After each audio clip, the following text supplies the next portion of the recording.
Nós recebemos no NT Sul de hoje o vereador Igor Noronha, presidente da Câmara Municipal de Cachoeira do Sul. Tudo bem, Igor? Tudo bem, João. Bom dia aos telespectadores da TV Cachoeira. É uma satisfação muito grande poder estar aqui com vocês novamente. Igor, eu queria te aproveitar, a gente sabe do teu tempo corrido aí, teve em Brusque, ali apresentando, vendendo Cachoeira para uma tentativa de trazer a van.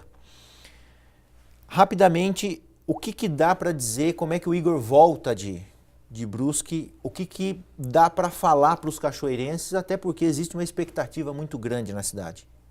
Retornamos de lá com muito otimismo a partir do momento que nós fomos lá vender a cidade.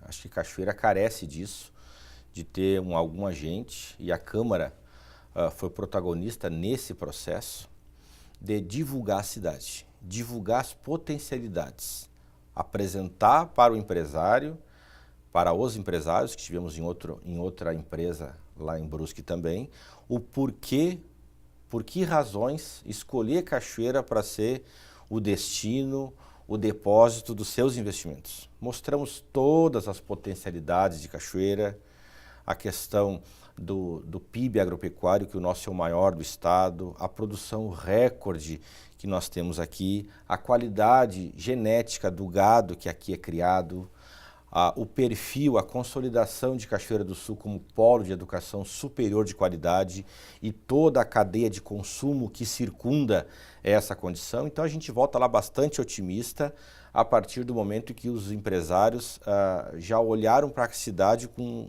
um jeito diferente, depois de tudo aquilo que nós mostramos lá, inclusive com agendamentos já, a partir da confirmação desses agendamentos, que eles virão à Cachoeira para conferir em loco, conferir pessoalmente tudo aquilo que lá nós apresentamos. Existe uma expectativa aí de que Cachoeira definitivamente entre na rota da van.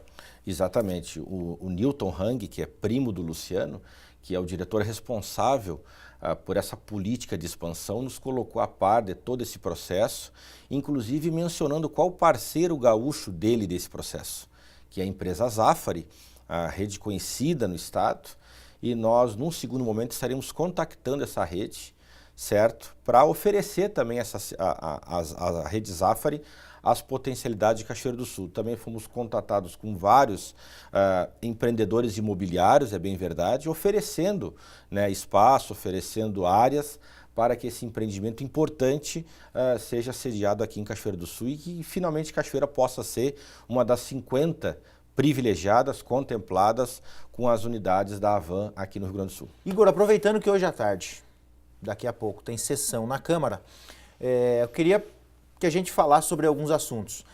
Reforma da Câmara. Como é que está esse processo? Importante que nós historiemos todo o processo. Foi feito um termo de ajustamento de conduta com o Ministério Público, onde o processo de restauro daquela casa antiga que cedia a Câmara de Vereadores, aquela casa que foi sede do Banco da Província no início do século passado, em que foi feito várias etapas. Foram destinadas várias etapas para a conclusão final dessa questão do restauro. Já foi feita a questão da correção do telhado, para amenizar o problema das infiltrações. Já foi corrigida a questão da rede lógica e de rede elétrica. Em 1915, quando o Banco da Província foi inaugurado, não existia os sistemas lógicos, sistemas de rede elétrica que nós temos hoje. Então o prédio precisou sofrer esse tipo de adaptação para comportar o avanço tecnológico que teve essa necessidade ao longo desses anos. Nós estamos agora no momento em que nós precisamos pintar o prédio. Seria a terceira fase desse processo de restauro, que foi acompanhado pelo Compac, recomendado inclusive, e esse acompanhamento, essa parceria da Câmara, do Poder Legislativo com o Conselho de Patrimônio Histórico vem sendo mantida, parceria essa exitosa, em que nós estamos agora na fase de pintura do prédio. Quando nós iniciamos a questão da pintura, veio aquela questão da queda dos adornos. No terceiro dia útil da nossa presidência, caiu o segundo adorno. Então isso foi bastante preocupante e imediatamente nós já determinamos a comissão de licitação da Câmara, formada por servidores concursados, servidores com formação, e nós já pedimos que seja deflagrado o processo de contratação, primeiro do arquiteto, para que nos diga o que fazer com os adornos, isso já foi feito, e agora estamos em fase de contratação da empresa, que vai ter o pregão presencial, se não me engano, dia 22, lá na Câmara, o pregão presencial com as empresas que se habilitarão a prestar esse serviço de retirada, restauração e recolocação dos adornos. Depois de resolvida essa questão dos adornos, nós avançaremos nesse processo de restauração do prédio da Câmara, certo? Tratando da pintura do prédio. Uma segunda etapa seria a ampliação e a construção de novos gabinetes, utilizando aquele espaço ali do lado da Câmara? Exatamente. Nós conseguimos, numa provocação que iniciou ano passado, na gestão do presidente Paulão, e concluímos nessa gestão, o processo de emissão da posse daquele terreno lindeiro ali. Houve um decreto de desapropriação, é importante que o telespectador tenha ciência disso, até para que não se cogite mudança de local. Houve um decreto de desapropriação e o objeto da desapropriação era exatamente esse, a construção do prédio anexo à Câmara. Se nós decidíssemos sair de lá, por exemplo, ensejaria um processo de indenização daquele empreendedor que teve o bem retirado da sua posse, da sua propriedade, porque ele poderia ter feito outras coisas se não fosse a desapropriação. Mas, emitida na posse, que a Câmara está, nós já tratamos de ocupar aquele espaço ali como um estacionamento, são cerca de 15 vagas que estão ali à disposição dos servidores da Câmara, dos vereadores, como forma de desocupar um pouco das poucas vagas que tem no centro.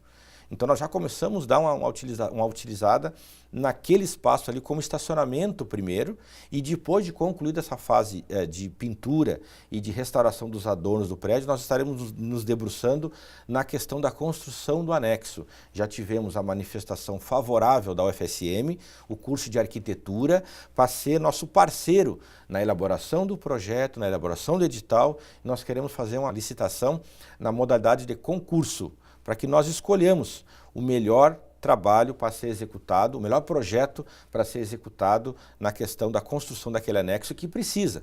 Imaginemos que o prédio da Câmara, como foi sede do Banco da Província, aquelas estruturas, aqueles cômodos que hoje comportam os serviços administrativos da Câmara e também os gabinetes dos vereadores, aquilo era a casa do gerente do Banco da Província na época. Então tem muita adaptação, tem muito espaço que tem dificuldade para ser usado, para ser otimizado, a partir do momento que tem vários servidores, vários vereadores, vários assessores que lá trabalham. Então é um trabalho muito difícil para a gente compatibilizar, harmonizar a carência de espaço físico com o nosso efetivo de trabalho que nós temos lá. Presidente, um assunto que acaba sempre vindo à pauta, principalmente quando os vereadores acabam discursando na tribuna, é a questão do diário eletrônico em cobrança ao município, que ainda continua publicando seus atos oficiais em jornal impresso.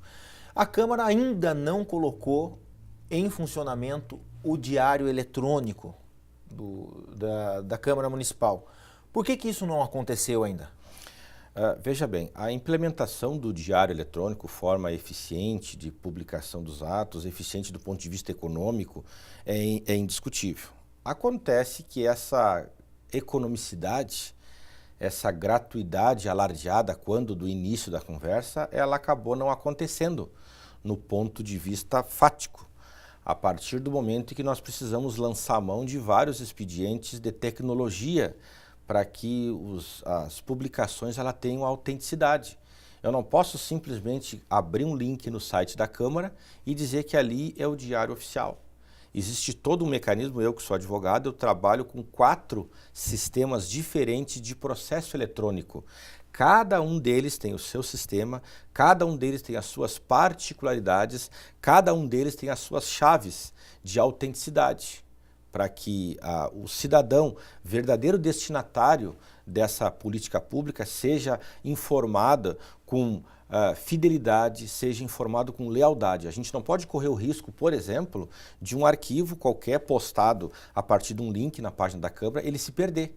A partir do momento que nós escolhemos publicar eletronicamente, nós temos que ter a ciência de que se a sociedade quiser acessar esses dados daqui a 10, 20, 30, 50 anos, eles vão estar à sua disposição. No final do mês agora expira o nosso contrato com o Jornal das Cidades, o Jornal do Comércio, para publicação impressa, e nós estamos em estágio avançado já de implementação do Diário Oficial Eletrônico. Presidente, para a gente terminar, eu não posso deixar de lhe perguntar, Durante essa semana, um assunto acabou invadindo as redes sociais, que foi a questão da indicação do vereador Noeli Castelo para a compra de um helicóptero para a saúde aqui de Cachoeira do Sul. Por que eu lhe pergunto essa questão? Embora essa seja uma demanda particular do vereador, também depende da aprovação dos outros pares para que, né, esse assunto ele siga adiante. Como é que o presidente vê essa questão, né, de acabar isso aí e até em determinado momento virar chacota em rede social, embora a opinião das pessoas ela deva ser respeitada, se A ou B pensa desta forma, a minha obrigação é respeitar isso aí. Como é que o presidente vê essa situação? O que acontece? Nós tivemos a oportunidade de, na minúcia, no detalhe, se apoderar da indicação feita pelo colega Noeli Cabral Gonçalves do Castelo. Quando nós recebemos o roteiro da sessão, ali aparecem as indicações, ali aparecem os requerimentos, ali aparece todo o trabalho que o vereador faz. E se a gente for conversar com ele, a gente vai ver que a intenção dele foi das melhores. Foi um reflexo, uma consequência daquela situação em que morreu um senhor por falta de acesso da ambulância ao local. É claro que ele não teve a diligência, que ele não teve o cuidado, a preocupação de saber quanto isso custaria eventualmente. Mas no mérito, na essência, a ideia foi muito boa. Foi muito boa. Só encontrou o óbice na questão orçamentária, na questão funcional, na questão de saber se tem servidor na prefeitura habilitado para isso e o quanto custa habilitar um profissional a manusear uma aeronave. Isso a polícia, a Brigada Militar do Estado, vários outros órgãos de segurança e de apoio à saúde da população usam helicópteros para transporte de pacientes. E essa, acredito eu, que tenha sido a preocupação do vereador Noeli Cabral. Igor, eu queria te agradecer, desejar bons trabalhos na sessão de hoje à tarde. A gente está aqui sempre à disposição da Câmara também para levar à população a informação dos trabalhos dos vereadores e tudo aquilo que é feito em prol de Cachoeira do Sul. Sucesso aí na condução da sessão de hoje à tarde, também aí na condução da Câmara Municipal de Cachoeira do Sul. Nós agradecemos a oportunidade de falar mais uma vez com vocês. A gente sabe que é bem capilarizada, é bem ampla a programação de vocês. Bastante gente assiste e comenta quando nós participamos aqui.